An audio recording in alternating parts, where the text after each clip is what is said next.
Modern Horizons 2 continues to bring us cards that showcase amazing characters from Magic the Gathering's past, and today's card is no different. However, there is an interesting little tweak to that concept. Magic. I am a wizard! History. I'm an old wizard! The Magic Historian. My bones hurt.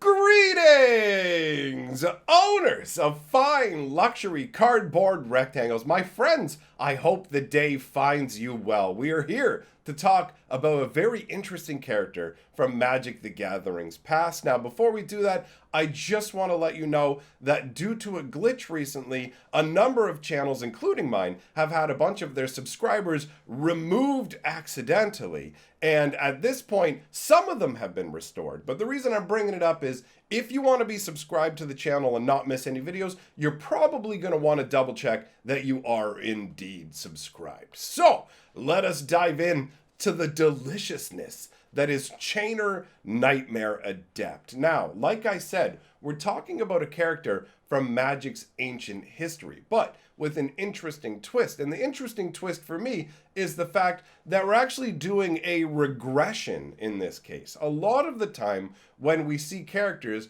we will see them progress on their journey, right? We will see one version of them and then we'll see them later along their journey. But in this case, we're actually doing the opposite because we already have a Chainer card in Magic the Gathering. This is an earlier iteration. This is before Chainer becomes a master of Dementia summoning. This is when Chainer was originally a Nightmare Adept. This wouldn't have been long after the time when he was originally known as Missoura. That is his true name. Chainer is a name that he earned as a result of his reputation in the pits. So, Chainer is a servant of the Cabal. Let's actually take a look at what the card is, and then we'll talk about the concept of the Cabal and what Chainer's all about, all right? So, Chainer Nightmare Adept is 1 red, 1 black, and 2 for a 3/2 legendary human minion. And it's really interesting to think of him as a minion,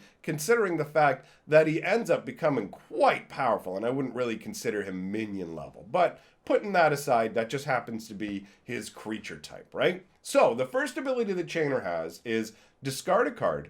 You may cast a creature spell from your graveyard this turn.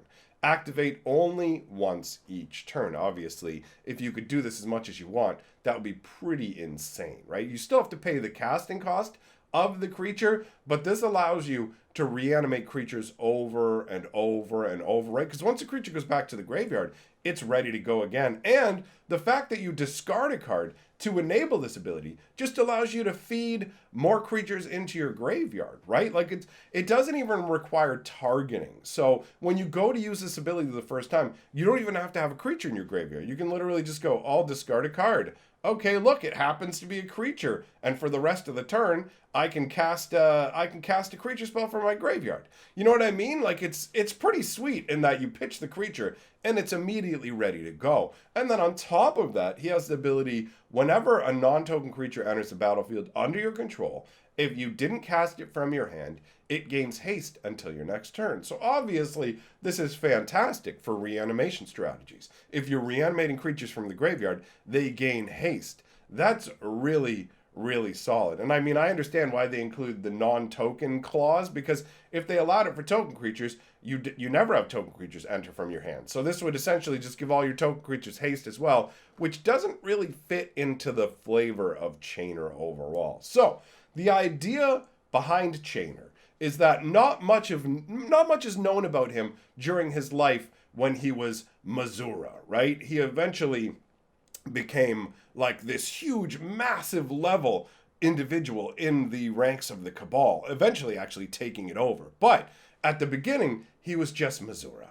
And then he became Chainer through the process of being a pit fighter for the Cabal. And the Cabal is this massive evil organization that has a huge stranglehold. And they do it mostly through just being obscenely wealthy. And obviously, they're totally willing to get their hands dirty, right? They use zombies to do all kinds of drudge work and things like that. But the main way that they make their money is through the pits, okay? And the pits are essentially a gigantic arena where they offer really desirable prizes.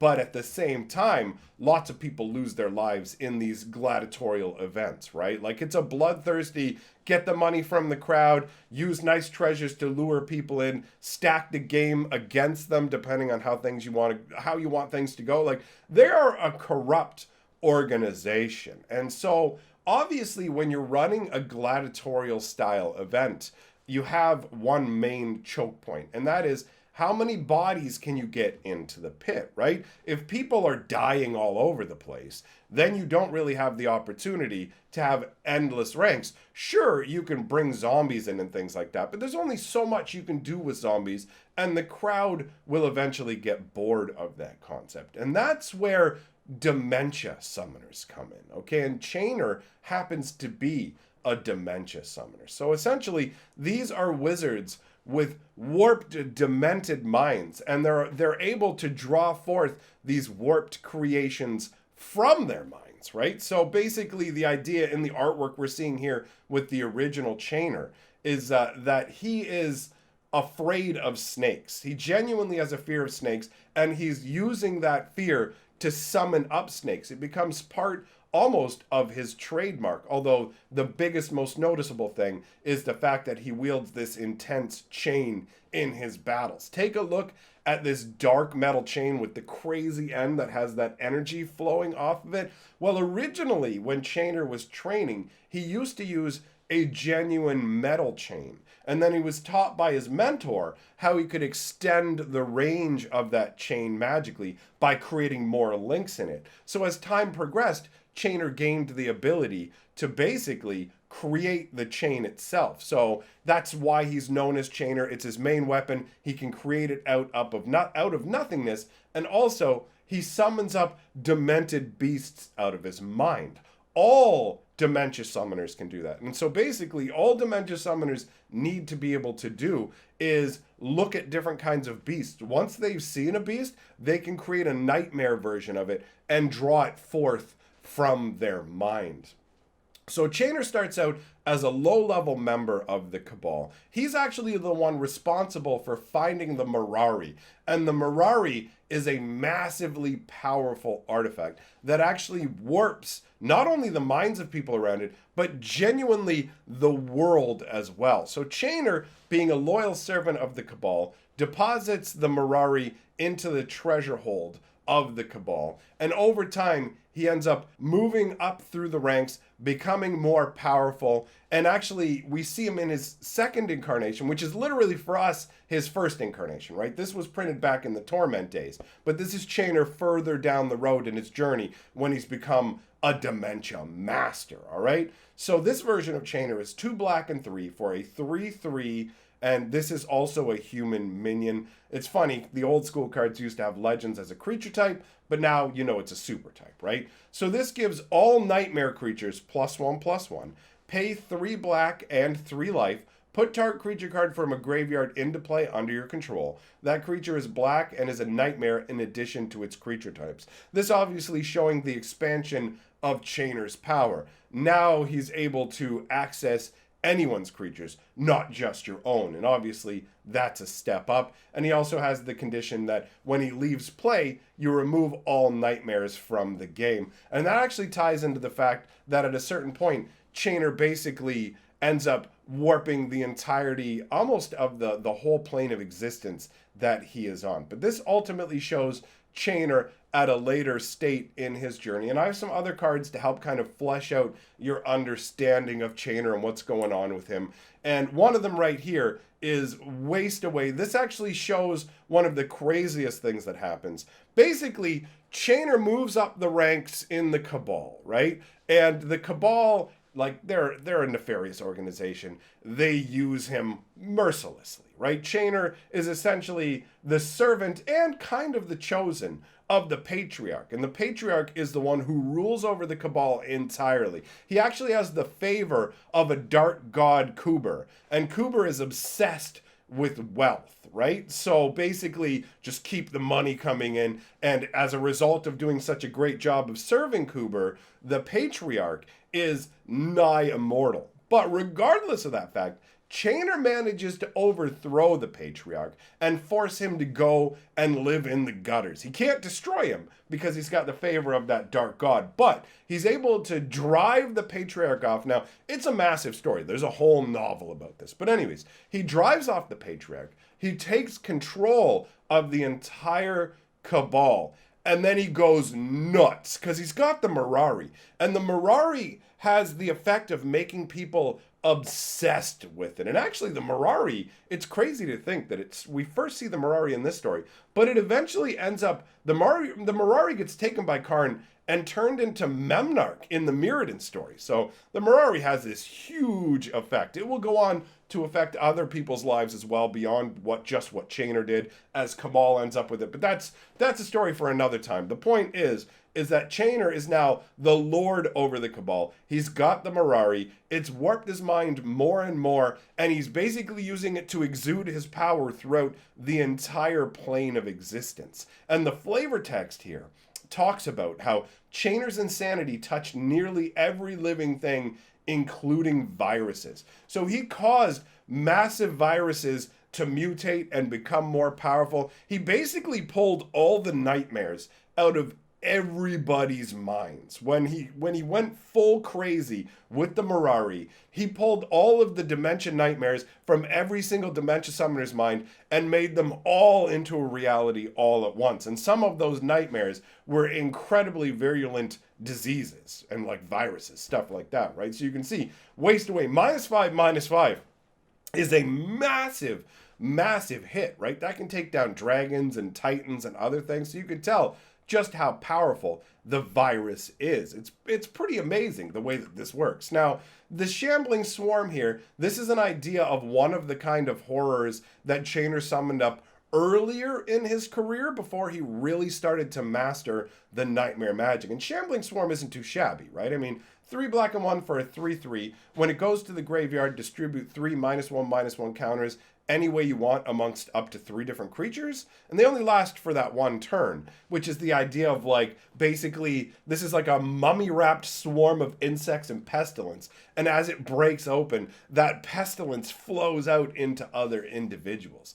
It's pretty horrific, and the flavor text fantastic, right? Chainer's madness personified, it existed only to slaughter the innocent. And this, remember, is an earlier level of his power, which is just crazy. It progresses to the point where he's able to create things like Laquatus's champion. Okay, now this was created in his career when he was still serving under the patriarch, but had moved up quite a bit in power level. So Ambassador Laquatus was basically owed a favor by the patriarch, and the patriarch had Chainer make this champion for Laquatus, right? That's my understanding of it. You can even see it in the flavor text where it says Chainer's dark gift to a darker soul. Because Ambassador Laquatus is a crazy, awful merfolk. He is not a good person. But taking a look at Laquatus's champion compared to the Shambling Swarm, this is a nightmare horror. When we looked at the Shambling Swarm, it was just a horror. Nightmare variations of horrors are Chainer's specialty. And the difference between a horror and a nightmare horror is when nightmare horrors appear for the first time, they immediately have an impact on the psyche or physical health of beings that are around it. So instead of just being horrific, it literally psychologically or physically slams into beings and causes somewhat temporary effects. So Laquatus's champion is 6 mana for a 6/3.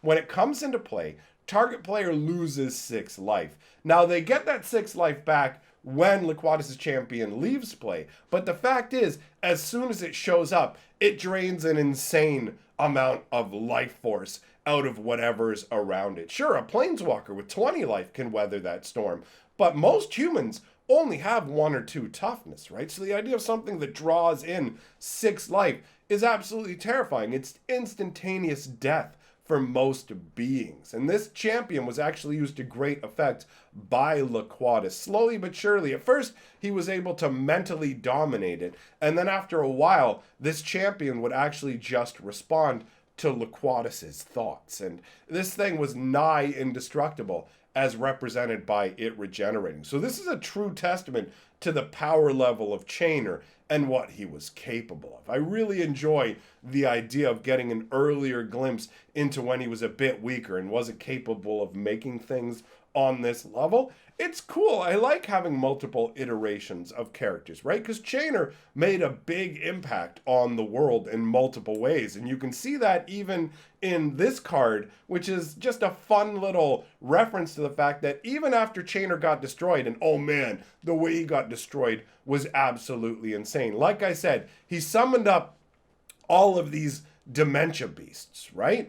And what happens is Cabal contests against Chainer, which is a little bit unfortunate because they had become friends. But still, Chainer obviously needed to be stopped. So Cabal ends up basically destroying Chainer's one arm. Chainer had an artificial arm that, because he lost one of his arms a long time ago. So Cabal destroyed that artificial arm, and you've got Chainer there, and he's super injured. So he tries to use the power of the Mirari to heal himself, to end his pain, right?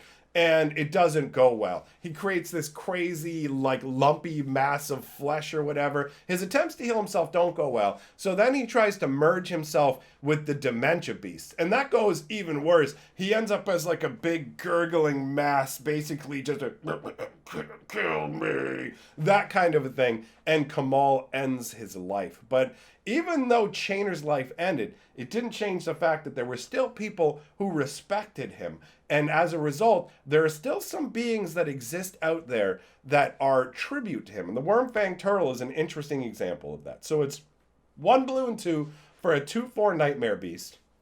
When it comes into play, you lose a land. When it leaves play, you get the land back. And the flavor text says quite clearly, Chainer's admirers keep his dreams alive. And when you look at this, like, turtle, it really does look like a Nightmare Beast. Its crazy little flippers have these weird, almost claw-like protrusions. It's got, like, a demonic-looking, almost snake-like head and mouth with these glowing eyes. And then it has this crazy proboscis kind of additional nightmare mouth spouting off of it. So, overall, I've got to say that this Chainer totally feels like he should. Discarding cards to be able to, like, animate them from your graveyard, that feels like these nightmare beasts being drawn out of his mind, these horrors being drawn from his mind. So that works from a flavor perspective for me, and I think this card's pretty sweet. So, list of my top patrons scrolling on by. If you like Magic lore, I've got a lore channel where all I do is tell amazing stories from Magic's history. So I'll put a link to that up here. Down here is a link to where I'm playing old school Magic the Gathering. Come on by and check it out. It's a lot of fun. Thanks for coming by, my friends. See you guys next time.